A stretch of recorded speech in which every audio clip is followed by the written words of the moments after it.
kita siapkan hidup kita masuk dalam hadirat Tuhan, memuji dan menyembah Tuhan. Yang siap memuji Tuhan katakan amin, amin, amin, dan beri kemuliaan bagi Tuhan. Mari sama-sama kita katakan, ku tetap cinta, ku tetap cinta, walau badai datang menerpa, ku tetap cinta. Mari lagi katakan, ku tetap setia, ku tetap setia.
Sama-sama kita katakan, ku tetap cinta, ku tetap cinta, walau badai datang menerpa, ku tetap cinta.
sembah Tuhan.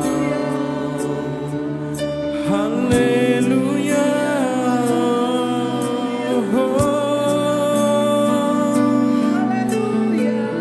Terima kasih Tuhan.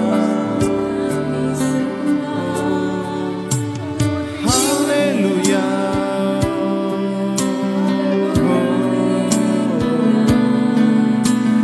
Terima kasih Tuhan. Haleluya.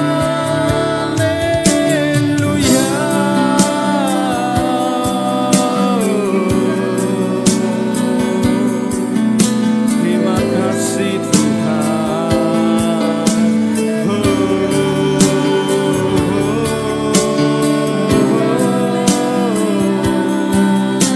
Haleluya. Yang di rumah mari sama-sama kita sembah Tuhan. Haleluya.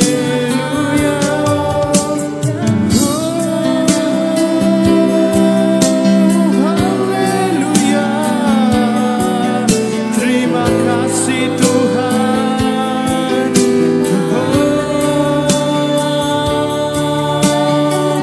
Kami mengucap syukur Tuhan buat kebaikan-Mu Tuhan. Haleluya.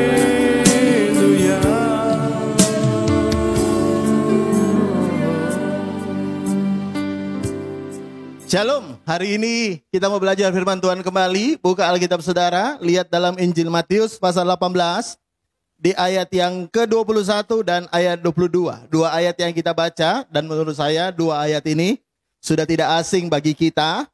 Tapi mari kita mau baca kembali dan kita mau belajar dari firman Tuhan ini. Sekali lagi Matius 18 ayat 21 dan 22. Firman Tuhan berkata begini. Kemudian datanglah Petrus dan berkata kepada Yesus, Tuhan, sampai berapa kalikah aku harus mengampuni saudaraku jika ia berbuat dosa terhadap aku? Sampai 7 kali? Yesus berkata kepadanya, bukan. Aku berkata kepadamu, bukan sampai 7 kali. Melainkan sampai berapa kali? 70 kali 70 kali. Yang percaya firman Tuhan, katakan amin. Ada banyak penafsiran tentang ayat ini, tentang 70 kali 7 kali. Saya pernah dengar salah seorang dosen saya berkata itu 70 pangkat 7. Ya, 70 kali 70 kali 70 kali 70. Katanya begitu. Tapi saya juga pernah baca ini sebenarnya 70 kali 7, 490 kali. Apapun tafsirannya, saya tidak akan bahas tentang itu. Tapi yang saya mau bahas hari ini adalah pernyataan Petrus tentang mengampuni, ya, limitnya. Ya, dia berkata, sampai berapa kali aku harus mengampuni saudaraku yang bersalah, berdosa? Apakah sampai 7 kali? Nah, perhatikan baik. Petrus menyebut limit angka 7 kali, ya. Nah, dia sebutkan angka 7 kali. Ini gambaran dari limit, ya. Limit hati seseorang untuk mengampuni, ya. Ya, tentunya di latar belakangi dengan budaya Yahudi yang biasanya berkaitan dengan angka 7. Tapi kalau kita di Indonesia misalnya, kita ini punya budaya biasanya sampai 3. Ya, mengampuni itu sampai 3. Jadi kalau orang Indonesia yang tanya sama Tuhan Yesus, maka dia tidak akan sebut 7, dia akan sebut 3. Apakah sampai 3 kali? Ya. Makanya kalau saudara perhatikan baik-baik, saudara dengar, sering dengar, atau mungkin Anda pernah ngomong, ini 2 kali loh kau bikin kesalahan, jangan sampai ke 3 kali. Kenapa kalau 3 kali? Karena limitnya, batas saya cuma 3 kali kau harus bikin kesalahan. Habis itu awas, ya. Seringkali Anda dengar orang berkata, kau sudah 2 kali selingkuh, jangan sampai ke 3 kali, ya. Kau udah lakukan kesalahan 2 kali, jangan sampai 3 kali, awas. Kalau sampai yang ketiga kali yang kau lakukan, yang kiri engkau akan masuk kubur dan yang kanan engkau akan masuk kuburan, masuk rumah sakit. Pak, apa nggak kebalik? Yang kiri harusnya rumah sakit, yang kanan kuburan. Tidak terbalik. Karena yang bicara orangnya kidal barangkali ya. Jadi tangan kirinya lebih kuat, tangan kirinya langsung rumah sakit. Ya. Tapi sebenarnya itu adalah gambaran limit. Ya. Setiap orang punya batasan tertentu tentang hatinya. Ada orang berkata, Pak, saya satu kali aja Pak dibikin salah. Aduh, saya sudah nggak bisa ngampuni. Ya, ada orang berkata, Pak, suami saya satu kali aja selingkuh, sudah saya minta cerai. Saya nggak bisa, Pak. Ada orang berkata juga, Pak, saya satu kali aja dikatain orang, Pak, sudah Pak, saya nggak bisa terima. Saya satu kali aja Pak, saya dibikin salah sama orang, Pak, aduh saya sudah nggak bisa ngampuni. Ya, itu gambaran dari limit hatimu, batasan besar atau kecilnya hatimu, luas atau sempitnya hatimu. Jadi sebenarnya ketika Petrus berkata 7 kali itu gambaran dari luas hatinya. Ya. Saya nggak tahu Anda yang di rumah. Sekali lagi ada yang mungkin berkata 3, ada yang 2, ada yang 1, bahkan ada yang 5, ada yang 10. Tapi sebenarnya itu gambaran luas hatimu. Ya. Dan perhatikan baik-baik, Tuhan itu punya kepentingan sebenarnya supaya memperluas hati kita. Kenapa? Karena sebenarnya dia pengen memberkati kita. Dia pengen buat sesuatu yang besar dalam hidup kita. Dia pengen mempercayakan hal besar dalam hidup kita. Makanya dia butuh orang yang punya hati yang luas. Makanya kadang-kadang Tuhan izinkan engkau ketemu dengan orang-orang yang menjengkelkan. Orang-orang yang seringkali nyakiti hatimu. Sebenarnya itu cara Tuhan mendidik engkau, melatih engkau. Supaya hatimu diperluas. Hatimu diperlebar. Karena hal-hal besar butuh hati yang luas. Sekali lagi, berkat besar, hal-hal besar butuh hati yang luas untuk menampungnya. Kalau tidak, bahaya. Ya. Bahaya. Karena itu Tuhan pengen hati kita luas. Ya. Dia izinkan ada banyak orang nyakiti kita. Dia izinkan ada banyak orang melukai engkau. Supaya engkau semakin diperluas. Ya. Nah, makanya kalau saudara baca Alkitab, saya mau kasih contoh dulu sebelum saya masuk di bagian berikutnya. Buka Alkitab saudara dalam Amsal pasal 30 ayat yang ke-8, ya. Firman Tuhan berkata begini. Ya, Amsal 30 ayat 8, ya. Ini Amsal dari Agur bin Yake. Firman Tuhan berkata begini, jauhkanlah daripadaku kecurangan atau kebohongan. Janganlah berikan kepadaku kemiskinan atau kekayaan. Jadi Agur bin Yake berkata, jangan beri aku miskin atau jangan beri aku kaya. Yang sedang-sedang aja mungkin, seperti lagu. Yang sedang-sedang aja. Ya. Nah dia berkata, biarkanlah aku menikmati makanan yang menjadi bagianku. Kenapa? Dia tidak minta miskin atau dia jangan diberi kaya. Supaya kalau aku kenyang, aku kaya, aku diberkati. Aku tidak menyangkal engkau dan berkata, siapa Tuhan itu? Atau kalau aku miskin, aku mencuri dan mencemarkan nama Allahku. Nah perhatikan dia berkata, jangan kasih aku kaya, jangan kasih aku miskin. Karena kalau aku kaya, nanti aku bisa nyangkal Tuhan, aku bisa lupa Tuhan. Jangan kasih aku miskin, supaya kalau aku miskin, aku bisa mencuri. Nah sebenarnya orang bisa mencuri, bukan karena dia miskin. Ya. Banyak orang kaya juga pencuri loh, betul nggak? Banyak orang diberkati juga bisa mencuri. Nah, orang bisa menyangkal Tuhan, bisa lupa Tuhan, bukan hanya karena dia diberkati, dia kaya. Jadi bukan orang kaya aja yang bisa lupa Tuhan, orang miskin lupa Tuhan juga banyak. Ya, bisa bilang amin, ya. Sama dengan orang sombong. Ada orang berkata, Pak, dia sombong karena dia kaya. Saya beritahu, orang miskin sombong juga banyak. Jadi bukan masalah kaya atau miskin. Jadi bukan masalah kaya sampai dia bisa lupa Tuhan. Bukan masalah miskin orang lalu mencuri, menipu, melakukan kejahatan. Bukan. Kuncinya di mana? Dia berkata, berikan aku makanan sesuai porsiku. Kembali lagi porsinya itu ditentukan oleh apa? Oleh hati. Oleh luasnya hati. Orang kalau hatinya luas, dikasih berkat banyak, dia nggak akan lupa Tuhan. Bisa bilang amin. Orang kalau dikasih berkat banyak, hatinya luas, dia nggak akan ninggalin Tuhan, dia nggak akan nyangkal Tuhan.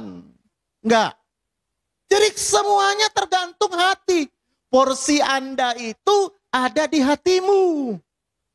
Porsimu itu ada di hatimu. Bagianmu itu ada di hatimu. Karena itu sekali lagi, Tuhan punya kepentingan untuk memperluas hati kita.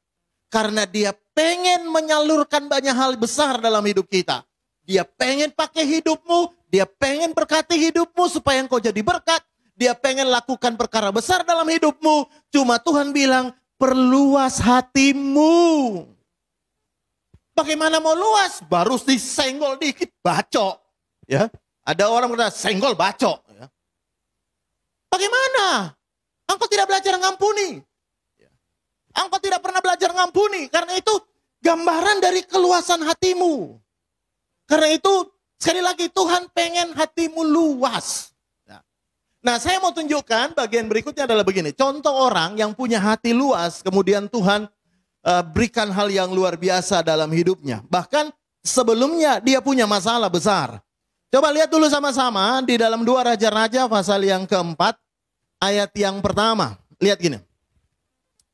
2 Raja-Raja pasal 4 ayat yang pertama. Salah seorang dari istri-istri para nabi mengadukan halnya kepada Elisa sambil berseru, hambamu suamiku sudah mati dan engkau tahu bahwa hambamu itu takut akan Tuhan. Tetapi sekarang penagih-penagih hutang sudah datang untuk mengambil kedua orang anakku dan menjadi budaknya. Jadi ini ibu punya suami banyak utang dan gak bayar. Lalu Alkitab berkata penagih-penagih hutang datang untuk mengambil 2 orang anaknya jadi budak. Ya. Jawab Elisa ayat 2 kepadanya, apakah yang kuperbuat bagimu? Beritahukan kepadaku apa yang kau punya di rumah. Berkatalah kepada perempuan itu, hambamu ini tidak mempunyai sesuatu apapun di rumah kecuali sebuah buli-buli berisi minyak. Elisa tanya, di rumahmu ada apa? Dia berkata, hanya sebuli-buli berisi minyak. Ya, buli-buli berisi minyak. Lalu berkatalah Elisa, pergilah mintalah bejana-bejana. Perhatikan ini, Elisa berkata, pergilah, mintalah bejana-bejana. Disuruh minta, bukan pinjem. Bejana-bejana dari luar, dari segala tetanggamu, bejana-bejana kosong, tetapi jangan terlalu sedikit. Jadi Elisa suruh minta bejana yang banyak, bukan dikit, banyak. Minta banyak, minta kok banyak ya. Ya. Kemudian masuklah tempat, tutuplah pintu sesudah engkau dan anak-anak masuk, lalu tuanglah minyak itu ke dalam segala bejana. Mana yang penuh, angkatlah. Kalau saudara baca ayat selanjutnya, maka minyak yang buli-buli kecil itu dituang ke bejana-bejana, dan ketika bejananya sudah habis, minyaknya berhenti habis. Jadi kalau bejananya banyak, minyaknya akan terus mengalir. Sampai bejananya habis, baru minyaknya berhenti. Jadi minyaknya itu ngikutin besar atau berapa banyak bejananya. Nah, saya lihat perempuan ini luar biasa menurut saya. Dia punya hati yang sangat luas. Kenapa? Kalau saudara baca Alkitab, ya, dia punya suami mati ninggalin utang. Ya. Saya tidak jelas Alkitab berkata uangnya dipakai apa, ya. Dipakai judi, mungkin tidak juga, betul nggak? Ya. Atau dipakai kawin lagi bisa jadi, betul nggak? Karena waktu itu tidak dilarang nikah berapa kali, ya. Saya nggak tahu uangnya dipakai apa, tapi akibatnya ketika dia mati, anaknya mau diambil untuk bayar utang. Yang membuat saya tahu bahwa wanita ini punya hati yang luas. Dia datang kepada Nabi Elisa. Ingat loh, suaminya udah bikin susah dia. Anaknya mau diambil. Tapi dia datang di ayat yang pertama, dia datang kepada Elisa, dia sama sekali tidak menjelek-jelekkan suaminya. Dia tidak datang lalu berkata, Elisa, engkau tahu suamiku itu bukan suami yang baik. Suamiku itu jelek. Makanya kalau dia baik, gak mungkin aku susah. Dia itu bukan suami yang baik. Bahkan dia nabi loh. Nabi kok gak genah kayak gitu ya. Dia bukan nabi yang baik.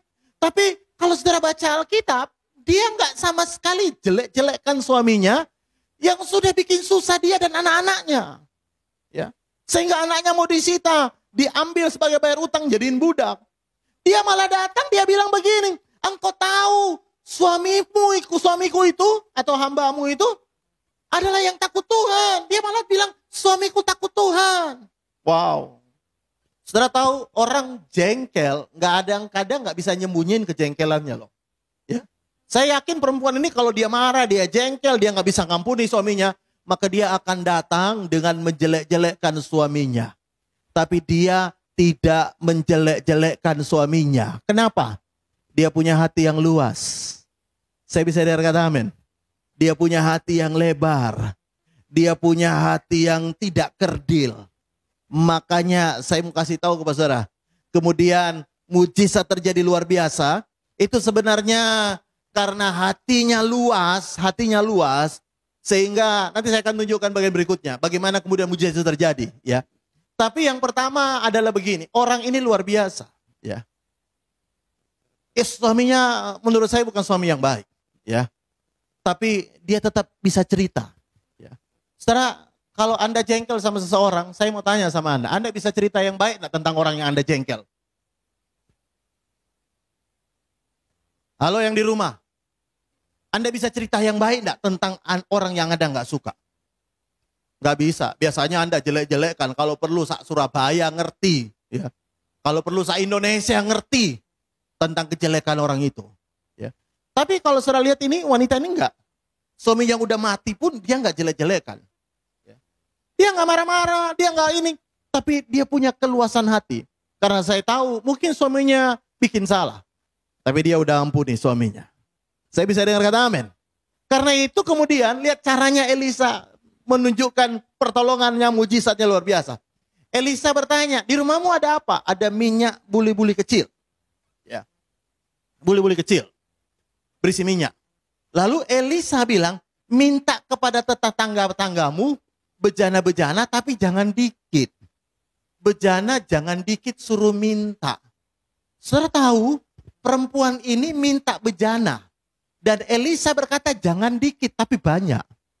Loh, kalau Anda minta sesuatu kepada seseorang, tentunya Anda minta, namanya minta bukan pinjem loh. Ya dikasih satu udah bersyukur, betul nggak? Tapi kenapa dia bisa minta yang banyak? Karena saya tahu begini, wanita ini tentunya punya hubungan yang cukup baik dengan tetangga-tetangganya. Ya. Dia punya hubungan yang cukup baik dengan tetangga-tetangganya. Saya beritahu, kita ini bisa punya hubungan baik dengan orang, bukan karena orang itu tidak pernah bikin salah sama kita. Tidak. Anda bisa punya hubungan baik dengan banyak orang, itu karena Anda bisa ngampuni orang. Saya bisa dengar kata amin. Karena sesungguhnya Anda tidak mungkin bisa berhubungan baik dengan orang, kenal dekat dengan orang, tanpa ada senggolan. Tanpa ada mungkin salah kata, salah ngomong, salah ucap, salah buat. Ya. Tapi perempuan ini minta bejana. Bahkan Elia bilang jangan sedikit, banyak. Jadi mungkin satu keluarga dia minta 3 atau 4 bejana, saya nggak tahu. Tapi tetangganya mau ngasih. Ngasih loh tetangganya. Coba kalau tetangganya tidak punya hubungan baik, jangan dikasih. Ya, jangan dikasih. Jangan dikasih. Ya. Tapi tetangganya kasih banyak. Kenapa? Punya hubungan yang baik. Saya mau beritahu kepada saudara. Ketika hatimu luas, hatimu lebar, engkau punya hubungan baik dengan orang, hatimu besar, hatimu luas. Saya mau beritahu kepada saudara. Dengarkan ini. Dengarkan ini baik-baik ya. Dengarkan baik-baik. Ya. Itu di mana terjadi mujizat minyak buli-buli ini. Menjadi minyak yang banyak. Karena bejananya juga luas. Nah dari mana dia dapat bejana yang banyak? Karena dia punya hubungan dengan sekitarnya. Saya beritahu kepada saudara, tidak urusan. Tidak masalah kalau orang gak suka sama Anda. Tapi yang penting Anda jangan ikut-ikutan gak suka sama orang. Bisa bilang amin? Tidak masalah orang benci Anda. Tapi Anda jangan ikut-ikutan benci orang. Pak, saya benci dia. Kenapa engkau benci dia? Karena dia duluan benci saya. Makanya saya benci balik, Pak. Jangan. Nah, wanita ini sama suaminya dia bisa ampuni. Sama tetangganya juga dia punya hubungan baik. Ada orang terbalik. Dengan tetangga punya hubungan baik. Tapi dengan suami gak punya hubungan baik. Iya kan? Ada orang gitu kan. Dengan orang lain baik banget. Tapi dengan keluarganya sendiri. Waduh, pelit banget, jahat banget. Betul gak? Tapi wanita ini luar biasa. Kenapa? Dia punya hati yang luas.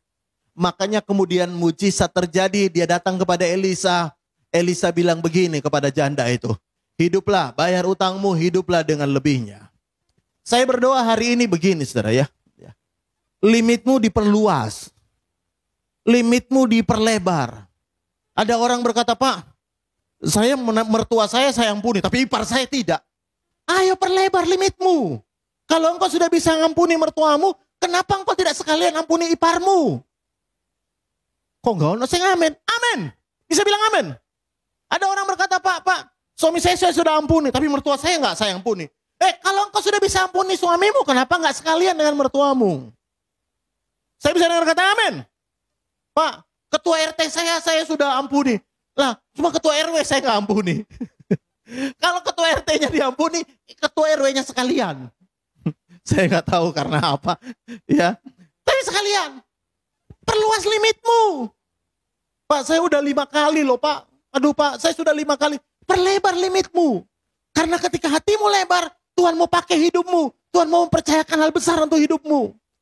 Karena seringkali hal besar diberikan sama Tuhan dengan hati yang sempit. Itu bahaya. Orang kalau punya hati sempit, diberkati dikit, lali jalannya. Orang kalau punya hati sedikit, diberkati dikit, selingkuh dia. Buka cabang pelakor, ya. Buka cabang. Orang kalau diberkati dikit, hatinya sempit. Waduh, bisa lupa Tuhan. Karena itu Tuhan berkata, orang ini punya hati yang luas. Makanya Tuhan izinkan dia mengalami masalah. Tapi Tuhan tolong dia. Tuhan berkati dia. Luar biasa. Hari ini saya mau tunjukkan kepada saudara. Ya, seberapa luas hatimu. Sekali lagi saya mau tanya, seberapa luas hatimu? Seberapa luas hatimu? Berapa limitmu? Anda yang berkata 3 hari ini, ayo perlebar. Mungkin Anda berkata, Pak, saya baru 5. Enggak apa-apa. Ayo coba lagi. Oleh pertolongan Tuhan, Tuhan akan memberikan engkau kemampuan untuk engkau melakukan, untuk engkau memampukan engkau untuk mengampuni. Saya bisa dengar kata amin. Bisa bilang amin lebih keras lagi? Amin. Nah, karena itu hari ini saya mau kasih contoh lagi. Ini contoh yang terakhir dan saya selesai dengan ini. Ya. Lihat sama-sama di dalam Lukas pasal yang kelima. Ini kisah tentang Petrus menangkap ikan. Jadi Petrus itu nangkap ikan semalam-malaman, tidak nangkap ikan. Lalu kemudian Tuhan buat mujizat. Nah, lihat ayat yang kelima dari Lukas 5 ayat 5. Ya. Firman Tuhan berkata begini, Simon menjawab, Guru, telah sepanjang malam kami bekerja keras dan kami tidak menangkap apa-apa. Tetapi karena engkau menyuruhnya, aku akan menebar jala juga. Jadi Petrus itu semalam-malaman kerja nggak dapat apa-apa. Tapi Tuhan suruh bertolak ke lebih dalam untuk tebar jala. Nah, lihat ayat 6. Dan setelah mereka melakukannya, mereka menangkap sejumlah besar ikan, sehingga jala mereka mulai koyak. Jadi ikannya banyak sehingga jalannya mulai koyak. Nah, lihat perhatikan ayat 7 ini. Lalu mereka memberi isyarat kepada teman-temannya di perahu lain. Supaya mereka datang membantunya. Jadi ketika mereka lagi nangkap ikan banyak, berkatnya banyak, dia malah panggil temannya untuk ikut bantu, untuk ikut nangkap ikan. Nah, lihat, dan mereka itu datang lalu mereka bersama-sama mengisi kedua perahu itu dengan ikan hampir tenggelam. Jadi perahu itu penuh dengan ikan hingga hampir tenggelam. 2 perahu aja hampir tenggelam. Kalau 1 pasti tenggelam. Ya. Nah, makanya saya mau tunjukkan bagian yang berikutnya adalah begini, saudara. Petrus semalam-malaman gak dapat ikan. Lalu dapat berkat besar. Dia gak makan sendiri loh. Dia panggil temannya, ayo bantu. Sehingga dua-duanya kapal itu penuh tangkap ikan. Saya mau beritahu, orang tidak akan mungkin bisa seperti Petrus kalau hatinya gak luas. Orang biasanya gini, kalau susah bagi-bagi, kalau berkat gak bagi-bagi. Saya bisa dengar kata amin. Kalau susah, suka cerita-cerita. Tapi kalau diberkati, diam-diam aja. Ya. Kalau lagi susah, dia cerita, Pak, tolong bantu doa saya susah, Pak. Tapi kalau diberkati, diam-diam aja. Ya, itu tandanya hatimu kerdil. Petrus, ketika dia diberkati, ketika semalam-malaman gak nangkap ikan, mungkin dia bisa berpikir, ini kesempatan saya untuk dapat berkat yang lebih besar. Sehingga dia tangkap ikan sendiri. Tapi Alkitab berkata dia panggil temannya. Panggil temannya bagi-bagi berkat. Oh, haleluya. Haleluya. Pak, zaman pandemi gini susah untuk cari-cari bagi-bagi berkat. Bagi-bagi susah iya, Pak. Bagi-bagi masalah iya. Bagi-bagi berkat susah, Pak. Tapi Petrus lakukan itu. Dan saya lihat gini ya. Orang nggak mungkin lakukan itu kalau nggak punya hati yang cukup besar. Saya bisa dengar kata amin? Nggak mungkin. Karena itu sekali lagi, Tuhan pengen perluas hatimu. Dan itulah sebabnya ketika selesai dapat ikan, ya, hati Petrus tidak terikat dengan berkatnya. Saudara tahu ketika dia narik perahu penuh ikan, Yesus berkata, ikut aku jadi penjala ikan. Langsung ditinggal. Kenapa langsung ditinggal? Karena hatinya tidak terikat dengan berkatnya. Enggak. Hatinya tetap terikat dengan Tuhan. Itu yang tadi Agur Binyake bilang. Kalau aku kaya jangan sampai aku lupa Tuhan. Petrus enggak. Justru di tengah dia terima berkat. Dia enggak lupa Tuhan. Tuhan ajak dia. Ayo. Ikut aku. Melayani. Dia malah di tengah berkat ninggalin semuanya melayani Tuhan. Beda banget dengan banyak orang. Saya banyak melihat orang kalau udah susah baru mau melayani, ya. Kalau udah bangkrut baru melayani, ya. Ya bersyukur untuk teman-teman yang bangkrut melayani. Tuhan mengasihi Anda. Tapi ada begitu banyak orang waktu punya duit, aduh susah. Jangankan melayani, diajak ke gereja aja susah. Ya sibuk saya Pak, sibuk. Sibuk apa? Sibuk ngitung nota. Saking banyaknya nota pembelian. Sibuk Pak, sibuk. Ya, tapi Petrus diberkati. Dia nggak pernah lupa Tuhan. Saya bisa dengar kata amin. Ada orang diberkati, malah dia lupa Tuhan. Kenapa? Karena hatinya kerdil. Orang yang hatinya kerdil diberkati, dia selalu lupa Tuhan. Tapi orang yang punya hati luas, semakin diberkati, semakin dia tidak lupakan Tuhan. Saya berdoa hari ini hatimu luas. Saya bisa kata amin. Mungkin engkau berkata, Pak, bagaimana caranya memperluas hati? Ya, salah satunya dengan cara engkau belajar mengampuni. Sudah berapa orang yang Anda ampuni? Saya tahu ada begitu banyak orang berbuat salah, ya. Dalam hidup kita, saya tahu. Saya juga pernah jengkel dengan seseorang. Saya rasanya pengen sekali buat sesuatu, tapi ketika dia minta maaf ke kami, ya sudah, saya lupakan. Nah, tapi ini orang gak minta maaf ke saya Pak. Bagaimana Pak? Kalau orang minta maaf saya ampuni, tapi kalau gak minta maaf saya gak ampuni. Tuhan tidak pernah berkata kalau orang minta maaf ampuni. Kalau tidak ya wes awas. Enggak. Tapi itu gambaran dari limit hati. Saya juga belajar untuk itu. Dan mari kita semua belajar supaya masa pandemi ini kita tetap terpelihara sempurna.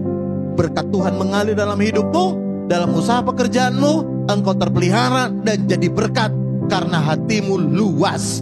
Puji Tuhan. Tutup Alkitabmu, mari kita mau berdoa. Tuhan Yesus, terima kasih hari ini buat firman-Mu. Dan hamba berdoa dalam nama Yesus, semua kami punya hati yang luas. Tuhan tolong kami dalam segala keterbatasan kami. Roh Kudus mampukan kami untuk kami juga mengampuni orang-orang yang bersalah kepada kami. Dan biarlah juga kami boleh memperluas hati kami, sehingga ada banyak hal besar Tuhan boleh limpahkan dalam hidup kami. Tuhan mau pakai hidup kami diberkati jadi berkat buat banyak orang. Terima kasih Bapa, berkati seluruh jemaat OFC yang mendengarkan, yang mengikuti ibadah ini. Bahkan siapapun Anda yang bukan jemaat OFC sekalipun yang mengikuti ibadah ini, diberkati hidupmu, diperluas hatimu oleh Tuhan. Terima kasih Bapak, dan kami mau siap terima berkat Tuhan. Buka tanganmu. Dalam nama Tuhan Yesus kami percaya terjadi. Tuhan memberkati engkau dan melindungi engkau. Tuhan menyinari engkau dengan wajahnya dan memberikan engkau kasih karunia. Tuhan menghadapkan engkau dengan wajahnya dan memberikan engkau damai sejahtera. Dalam nama Tuhan Yesus, setiap kita yang percaya terima warisan anak sulung berkat double porsi. Dalam tahun penyertaan Tuhan yang sempurna, sama-sama katakan amin, amin, amin, amin, amin.